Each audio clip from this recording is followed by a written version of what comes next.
بعد ما وصلنا لمرحلة كويسة في سلسلة فوتوشوب للمبتدئين وعرفنا تطبيق تأثيرات واستخدام بعض الأدوات، النهارده إن شاء الله قررنا نعمل أول حلقة من سلسلة تصميمات السوشيال ميديا، وده يعتبر المرحلة التانية بعد ما عديت بالمرحلة الأولى. في المرحلة دي هنبدأ ندخل على تصميمات. هديكم موقع حلو جدا تقدر تدخل تتفرج على تصميمات الناس وتعمل تغذية بصرية للتصميمات، وتبدأ تشوف انت لو هتعمل التصميم ده او هتقلده ازاي.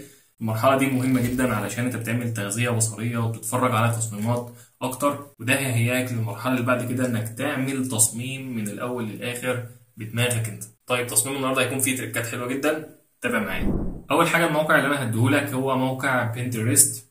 هتبدأ تدخل الموقع، هتدخل هنا على هوم، هتفتح الموقع وممكن هنا تدخل تكتب جوس ادز او اعلانات، اي اعلانات هتدخل تتفرج عليها هيفتح لك اعلانات رائعه بالشكل ده.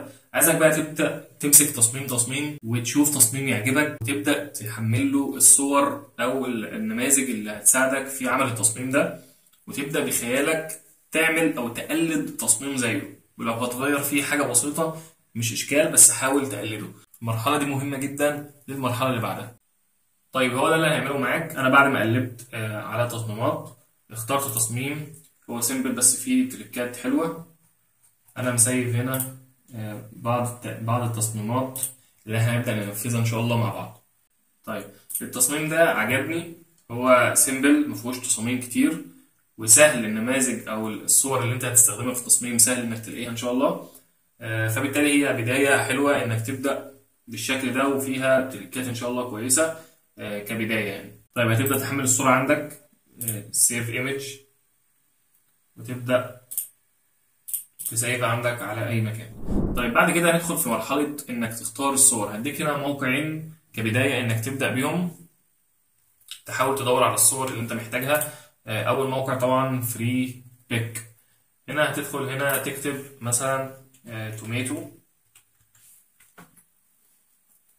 هو الموقع دوت فيه معظم الاشياء، ولكن انت لازم تبذل مجهود كبير جدا وانت بتدور على الصور وتاخد وقتك فيها، لان كل ما هتلاقي الصور اللي هتخدم التصميم بتاعك بشكل كويس وبدون لعب كتير، كل ما ده هيفيدك في شكل التصميم النهائي وفي سهولة الشغل.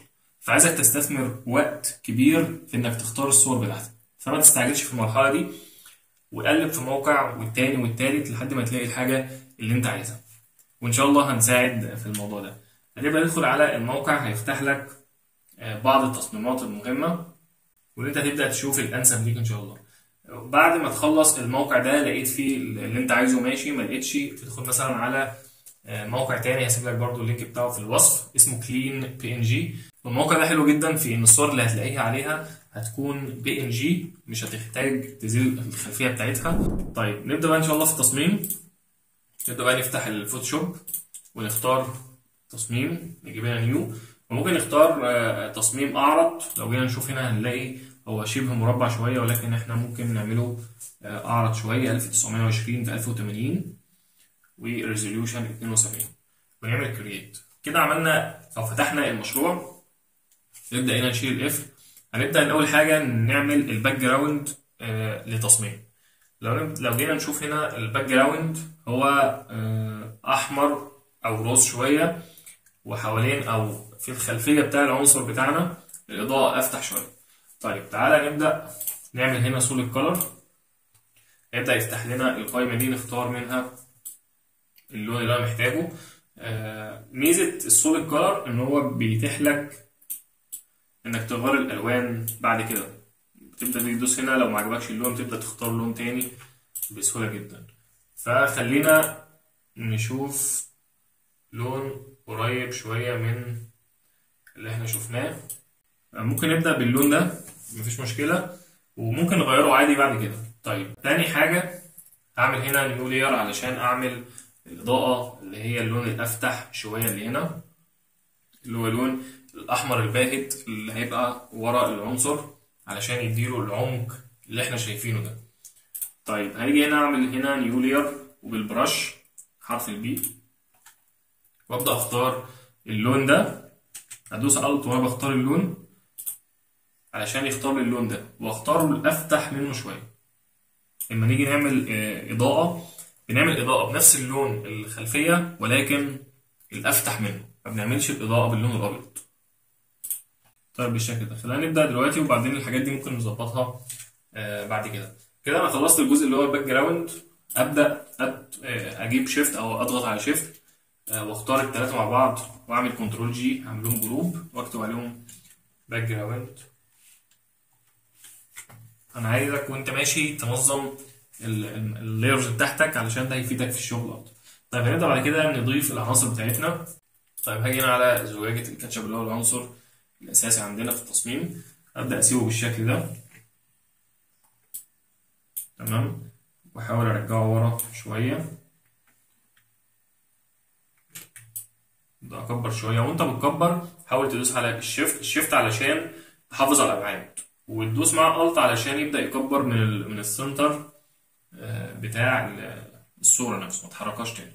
طيب انا شايف كده ان هو كويس. خد بالك ان احنا هنبدا نقسم نصها، فهيكون الجزء اللي فوق ده كله فارغ، فانا ممكن اكبر شويتين بالشكل ده. طيب كده كويس. طيب ايه الخطوه اللي بعد كده؟ انا محتاج بالشكل اللي انت شايفه ده، هو قاسم الزجاجه نصين، نص بالشكل ده والنص التاني اللي هو فيه العنق بتاع الزجاجه مرمي جنب العنصر الاساسي بتاعها. طيب هنعمل كده ازاي؟ نبدا نيجي هنا على البين تول، ونيجي من هنا ابدا اخد كيرف القطع ده مثلا بالشكل ده كده كويس. تمام، وابدا ده الجزء انا بلف حوالين الجزء اللي انا عايزه. بعد كده كنترول انتر علشان اعمل التحديد، واجي هنا اعمل ماسك. طيب كده انا عملت الجزء الاول اللي هو الجزء الاوبجكت. طيب عايز اعمل الجزء الثاني وبعدين ابدا اظبط الحاجات بتاعتي.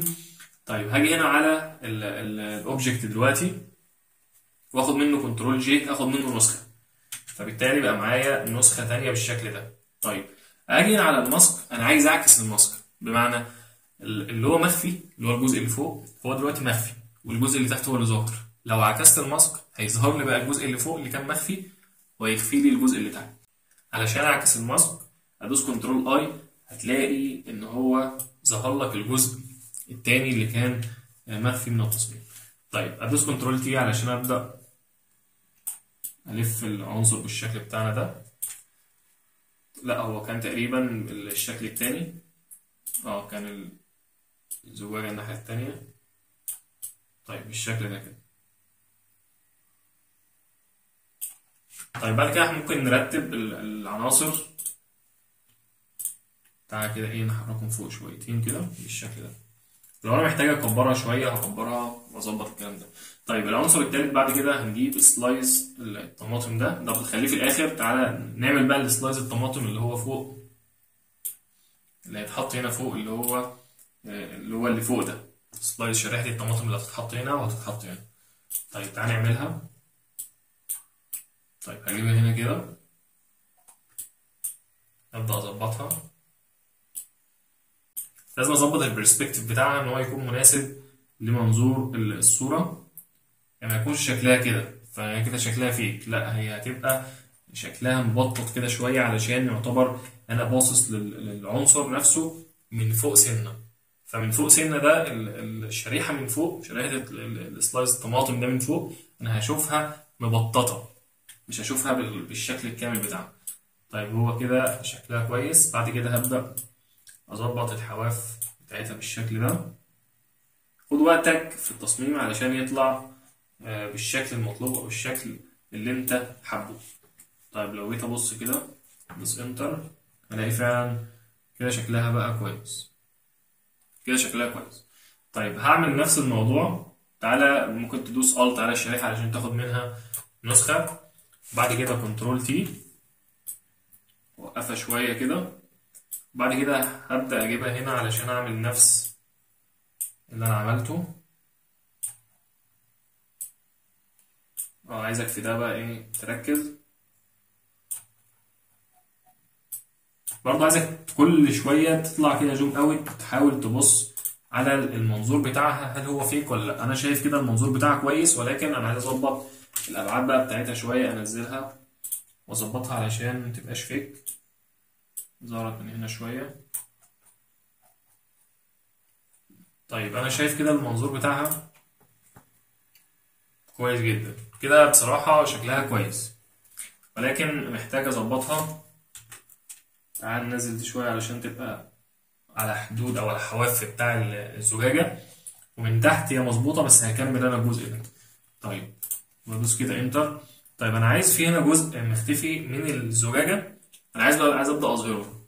في جزء، في اجزاء هنا انا عايز ابدا اشيلها، وهنا نفس الموضوع. طيب تبدا هنا، عايز اروح لللاير اللي هي بتاعت الزجاجه، دوس كنترول او كليك يمين. لو انا مش عارف مكانها هنا في اللايرز او هتلخبط، بتدوس على الحاجه. لو انت عايز تروح لها بتدوس على الحاجه كليك يمين، وهي بتبقى اول واحده بيروح لك تلقائي على اللاير اللي انا شغال عليه. طيب هبدا اجي هنا على الماسك، اعلم هنا على الماسك، واجيب الفرشه واصغر الفرشه شويه. طيب انت كنت عامل الزجاجه دي ماسك، فلو عايز اظهر حاجات من الماسك اجيب الفرشه واختار الابيض وابدا اظهر. لو عايز اخفي حاجات من الماسك اجيب الفرشه واجيب اللون الاسود وابدا اخفي. طب علشان ابدا اخفي الاجزاء اللي انا عايزها دي، انا جبت الاسود، جبت الفرشه وبعدين اخترت اللون الاسود، وبعدين هصغر الفرشه شويه وابدا امشي على الاجزاء اللي انا مش عايزها. دي كل الاجزاء اللي انا مش عايزها اهي، وعايز ابدا اشيلها من التصميم. طيب في جزء هنا انا عايز اضيفه، تبدا تيجي على السهم ده علشان تختار الابيض بالشكل ده، او تدوس اكس هيختار لك الابيض، وتيجي هنا بالفرشه تصغرها بقى شويه وتبدا تمشي على الزجاجه دي او في الجزء بتاعك، سوري، هيبدا يظهر لك الجزء اللي كان مختفي. طيب كده بالشكل ده كويس جدا. طب كده احنا ظبطنا الاثنين اوبجكت ده بالشكل ده.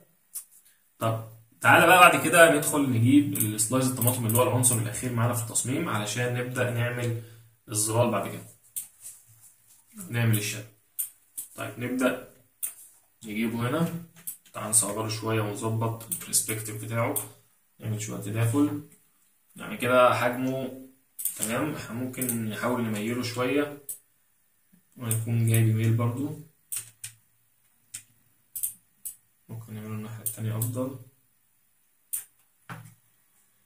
تمام، دي طبعا عينيك بيكون المقياس، انت بتحاول تظبطها وتحاول تشوف. طيب انت لو جينا نلاحظ هنا هنلاقي اللون بتاع العنصر ده او الطماطم مش نفس اللون بتاع الكاتشب، او تحس ان هو باهت شويه. طب احنا محتاجين ندي لون او نعمل ساتوريشن شويه للون الاحمر ده.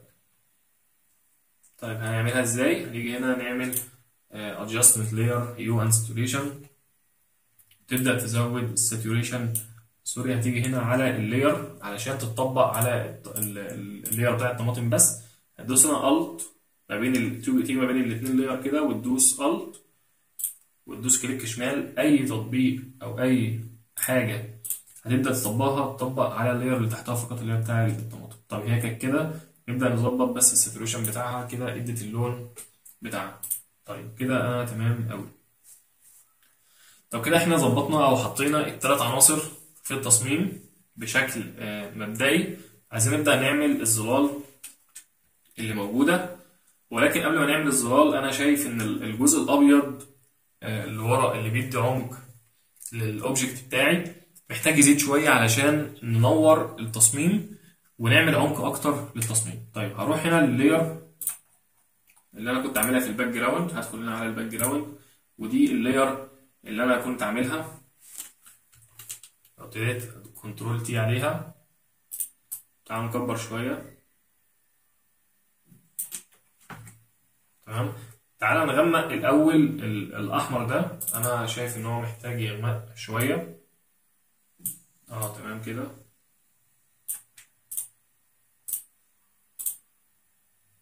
ده كده ممكن نعمل كنترول جي علشان نزود. تعال نوسع هنا شوية علشان تاخد الحواف اللي هي ناحية اليمين وناحية الشمال. أنا أظن كده أفضل. طيب تعالى نكمل بقى ونعمل الظلال بتاعتنا. تعالى نعلم على كل دول، ندوس كنترول جي عشان نعمل لهم جروب، يبقى ده كده الجزء العناصر. طب عايزين نعمل بعد كده الشادو على العناصر بتاعتنا. طيب خلينا الاول نبدا نقسم الظلال او الشادو لاتنين. كل عنصر فيه ديستريبيوشن شادو بيكون سوفت لايت جاي على الاوبجكت، فعامل اضاءه مش كونتاكت مع السيرفس، لا متوزعه اكتر وبتكون خفيفه شويه، مش لونها اسود حوالين او على مسافه من الاوبجكت بتاعي. يعني هديك مثال، زي ما يكون انت ماشي في الشارع وفي شمس جايه عليك، بيكون في خيالين، في خيال تحتك بالظبط او مايل قدامك على حسب الشمس فين، وبيكون اسود قوي، وده بيكون عند الشكل اللي هو التلامس رجلك مثلا مع الطريق، بيكون الجزء ده اسود قوي وبيكون حاد. ولكن في اضاءه خفيفه اكتر او كذا خيال بيكون على الارض ليك، بيكون بيميز ان الاسود بتاعه بيكون خفيف جدا، ده اسمه الديستريبيوشن لايت او الديستريبيوشن شادو. احنا هنعمل لكل عنصر ديستريبيوشن شادو بيكون خفيف شويه او اللون رمادي شويه، ظل رمادي شويه، وعند المنطقه بتاعه التلامس الاوبجكت ده مع الارض بيكون لون اسود اكتر، ده اسمه كونتاكت شادو. خلينا الاول هتوضح دلوقتي، خلينا نبدا ب ديستريبيوشن شادو، نعمل اللي هو الشادو اللي هو الموزع شويه، وده بيكون مش اسود قوي. طيب هاجي هنا على فوق الباك جراوند شويه، تحت العناصر كلها، الظلال او الشادو بيكون تحت العناصر. اجي هنا فوق الباك جراوند او تحت، اعلم على الباك جراوند وابدا هنا اعمل الشادو. ليه كذا طريقه، خلينا في كل درس نبدا نتعلم طريقه للشادو. اول طريقه هنستخدمها بطريقه الادجستمنت لاير. هنيجي هنا على برايتنس ادجستمنت لاير ونبدا نختار، هتلاقيها جت فوق الباك جراوند بالشكل ده. طيب ابدا اوطي البرايتنس شويه، هتلاقي التصميم كله بقى الاسود، بقى يعني اغماء شويه او الاضاءه منه اتشالت بالشكل اللي انت شايفه ده. طيب هو كده كويس. طيب انا محتاج يكون اللون اللي انا وصلته ده موجود حوالين الاوبجكت فقط. طيب ابدا اجي اعمل ايه؟ هتلاقي الادجستمنت لاير جنبها لاير ماسك ولونها ابيض. دلوقتي اللي انا عملته ده متطبق على الصوره كلها، لا انا هبدا اعكس الماسك، هيبدا يخفي لي كل الاجزاء اللي انا عملتها او التاثير اللي انا عملته ده كله هيتشال من على الصوره، وابدا اجيب الفرشه باللون الابيض، ابدا الون في الاماكن اللي انا عايز فيها اللون ده يتطبق، اللي هو فيه ظلال او شادو، وده يكون عند المناطق اللي انا محتاجها بس. طيب هاجي هنا على الماسك واعكسه، كنترول اي علشان اعكسه، بقى اللون اسود بالشكل ده. ابدا اروح اجيب الفرشه واختار باللون الابيض، ابدا الون فين بقى؟ هتاكد بقى الاول ان انا اكبر الفرشه جايبها سوفت راول وكبيره شويه، علشان الظل ده قلت لك بيكون متوزع اكتر ما بيكونش مركز، وابدا اقلل الاوباستي بتاعته والفلو شويه ونجرب. طيب هبدا اجي هنا على العنصر الاول، بص هتلاقي التاثير بيتطبق بالشكل اللي انت شايفه ده، بيكون ديستريبيوشن لايت حوالين كده العناصر وبيكون اللون الاسود باهت. بص يعني قبل بعد بتلاقي التاثير ضعيف حبتين. طيب انت لو جيت تشوف هنا هتلاقي هو حاد شويه، فاحنا ممكن نرجع ونحاول نقلل الفلو شويه علشان ما يبقاش حاد بالشكل ده. ممكن نكبر الفرشه شويتين، تعال نجيب البي تاني ونعلم على الماسك وابدا امشي بالشكل ده. كل ما يكون الشادو يعني متوزع اكتر، كل ما بيكون فعلا حقيقي ومش فيك بالشكل ده، بتحس ان هو مش موجود. الحته دي برضو لازم تكون عامله، علشان المفروض ظل الاوبجكت ده طالما الاضاءه جايه من ورا، فالاوبجكت ده يعني برضو عامل ايه؟ عامل اضاءه، عامل ظل في الاجزاء دي كلها بالشكل ده. ده قبل اهو، ده بعد، انت تحس انها يعني مش موجوده، ولكن لا تاثير قوي. لو جيت شلت فعلا بقى في ايحاء شويه ان الحاجات دي موجوده على الارض. طب تعالى نبدا نعمل، نحط ده في جروب ماشي ونسميه ديستريبيوشن شادو. ابدا اعمل بعد كده الكونتاكت شادو، وده هيكون ملامس وهيكون لونه اسود اكتر وهو موجود في التلامس ما بين الاوبجكت. طب تعال نشوف هنعملها الاول. انا هعملها بعد كده بالادجستمنت لاير برضو، بس نعملها ب ادجستمنت لاير الليفل علشان يتحكم في اللون الاسود اكتر. ابدا اجي هنا على المؤشر ده، المؤشر ده بيتحكم في اللون الاسود، بنغمقه يعني الظلال او الشادو اللي موجود في الصوره بيبدا يغمق اكتر، ولكن المؤشر الثاني بيتحكم في الابيض، بيفتح الابيض اكتر. واللي في النص اللي هي الميد تونز، حاجات الميد تونز. طيب احنا يهمنا الاسود. الاسود نبدا نغمقه شويه لحد ما اوصل للون اللي انا عايزه يبقى شادو، اللي هو قريب من الاسود شويه. يعني مثلا بالشكل ده، الشكل ده اهو كويس كده. طيب بعد كده هاجي برضو على الماسك، اعكس الماسك وابدا الون في المناطق اللي انا محتاجها بس. الفرشه. طيب انا محتاج ايه بقى المره دي؟ محتاج يكون ماشي سوفت راوند ولكن سمكها صغير. ماشي. ونجرب ماشي بالاوباسيتي، خلينا نزود الفلو شويه. وعندك بقى في الكونتاكت شادو عايزك تركز جدا لانها بيبان فيك او مش فيك مع الموضوع ده. وابدا امشي تاني كده ايه، خد وقتك فيه جدا لان الكونتاكت شادو ده بيبان مش خفيف كده. بص، هي دي الظل اللي انا بقول لك عليه. شوف يعني واقعي جدا. ده نقطة التلامس بيكون ما بينه وبين الاوبجكت او العنصر اللي فوقيه. برضه اجي هنا كده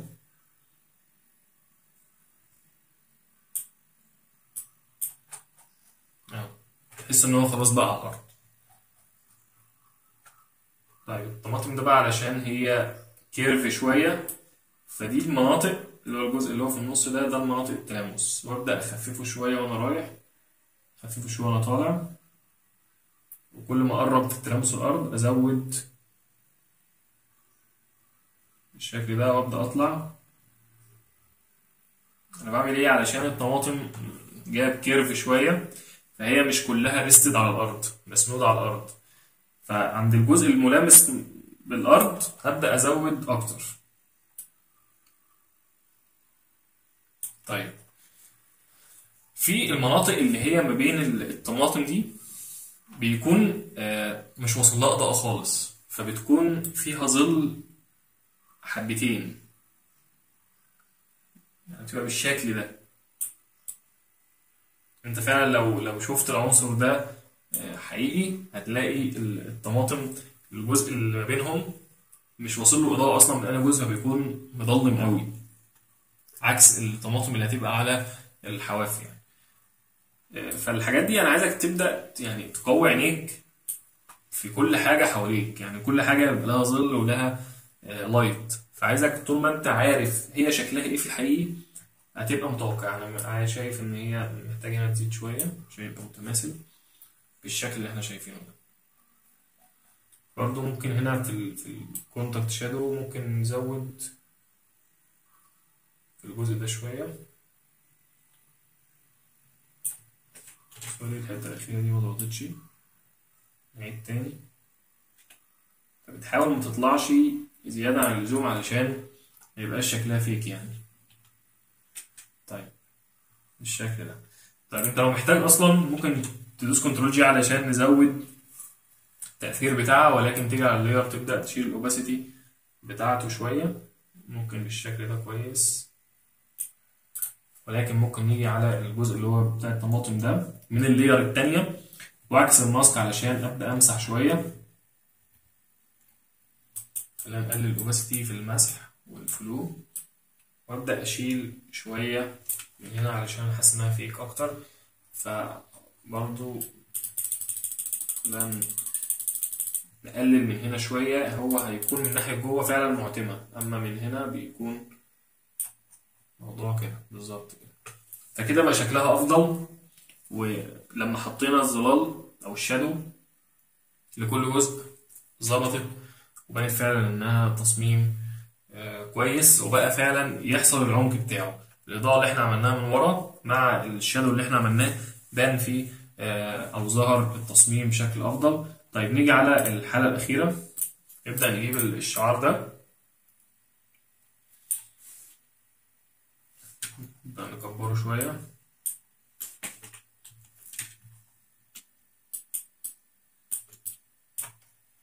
نبدا نعمله هنا كده ايه في الجنب، ممكن نصغره شويتين. واعمل ايه علشان الون الجزء الابيض ده او الجزء اللي فوق ده باللون الابيض؟ اجي هنا على اللاير بتاعته وادوس كليك شمال، دبل كليك شمال، هاجي هنا على كلر اوفرلاي واختار اللون اللي انا عايزه يتعمل من فوق. انا عايز طبعا يعني بص لو عملت كده هيديك الاسود وهكذا، هو هيسيب لك الكتابه مفرغه تاخد اللون بتاع الباك جراوند من ورا. ومن فوق ممكن اخليه باللون الابيض هيبقى افضل بالشكل ده. ممكن بقى نعمل تاتش اخير، على الصوره ككل. انا كده خلصت، ولكن خلينا نعمل كاميرا رو فلتر. هنختار كل حاجه كده وندوس جروب، واخد كنترول جي من الجروب ده وادوس كليك يمين احوله لسمارت اوبجكت. بقى عندي التصميم عباره عن صوره واحده في الاخر. طيب ليه انا بقى عملت كونفرت سمارت اوبجكت؟ لان كاميرا رو فلتر اللي هو الفلتر ده ما بيطبقش غير على سمارت اوبجكت. خلينا نفتحه كده، نبدا نعدل بقى شويه الوان، ندي ساتوريشن، بيبدا يظبط التصميم اكتر بالشكل اللي احنا شايفينه ده. لو جيت تبص هتلاقي التصميم بتاعنا في الجزء ده وبقيه الحاجات لير احمر، يعني مش ده السايز بتاع العنصر الاساسي. طيب نحلها ازاي؟ هندوس على اللاير بتاعتنا، تختار السلكشن بوكس ده، تبدا تختار التصميم كله وتدوس كنترول جي عشان ناخدها في لاير تانية.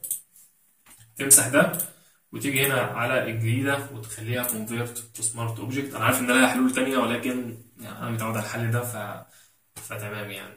نجيب بقى تاني فلتر، كاميرا رو فلتر، هتلاقي التصميم ظبط معاك بالابعاد بتاعته الحقيقيه بالشكل ده. طيب نبدا نعمل ايه بقى؟ هنيجي هنا، ده بقى بيكون بتشغل عينيك اكتر، وده ما بيكونش لها اسلوب او ما بيكونش لها خطوات متبعه. انت بتحاول تظبط تزود او تقلل في كل حاجه لحد ما تلاقي التصميم بتاعك شكله حلو. طيب خلينا نبدا بايه هنا؟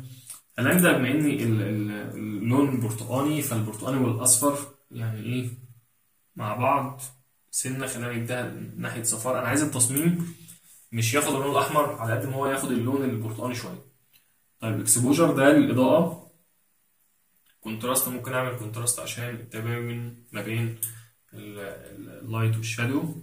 طيب خلينا بعد كده ننزل الساتوريشن، انا عايز اقلل الساتوريشن سنه، يعني حاسس ان هي التصميم واخد ساتوريشن زياده عن اللزوم. طيب ادخل على اللي بعده، خلينا ندخل على الريد. انا عايز على الاورنج ابدا ازود التصميم شويه في الاورنج، عايزه ياخد شويه ايه لون اورنج. اسحب منه الاحمر سنه، ممكن ازود الاصفر شويه علشان اليلو مع الاورنج دايما بيكون كويس، يعني بيدي نتيجه كويسه. طيب هل في حاجه تانية ممكن ازودها؟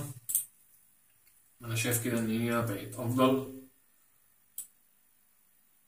بص بقى هنا ده خش كده بقى اللون ماجنتا، خش كده بقى اللون ايه احمر في اصفر في الكلام ده. انا محتاج بقى اديله سنه، واللي هو كان كده محتاج اديله سنه كده، يعني ايه برتقاني كده سنه.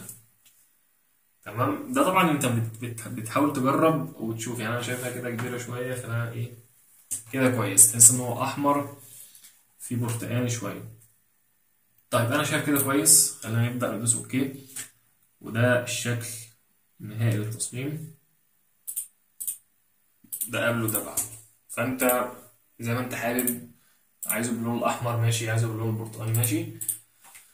وبكده عملنا التصميم ببساطه جدا، وعملناها بتركات بسيطه جدا من غير حاجه. طبعا انت ممكن تعمل تفاصيل اكتر من كده، ولكن انا عايزك ده اول درس، فمش عايز اتقل عليك. بعد كده الدروس الجايه هنبدا ندخل نعمل شادو ولايت لكل عنصر. انا اخترت تصميم بسيط المره دي، ولكن كل مره هنختار تصميم من التصميمات اللي انا وريتها لك في الحلقه. انا عايزك بس تدخل على بنترست ده وتبدا تشوف التصميمات كلها. فاحنا هنمسك تصميمات كتير من دي خالص، نبدا نمشي عليها ونبدا نختار العناصر ونقلدها، ولكن مع زياده حاجه معينه بالشكل اللي انت شايفه، علشان بعد كده ندخل على المرحله اللي بعدها انك تعمل تصميم من الاول انت اللي عامله. لو ما اشتركتش في القناه اشترك في القناه واعمل لايك وتعليق، سيب لنا تعليق حلو في الفيديو، واشوفك في حلقه جديده ان شاء الله. سلام.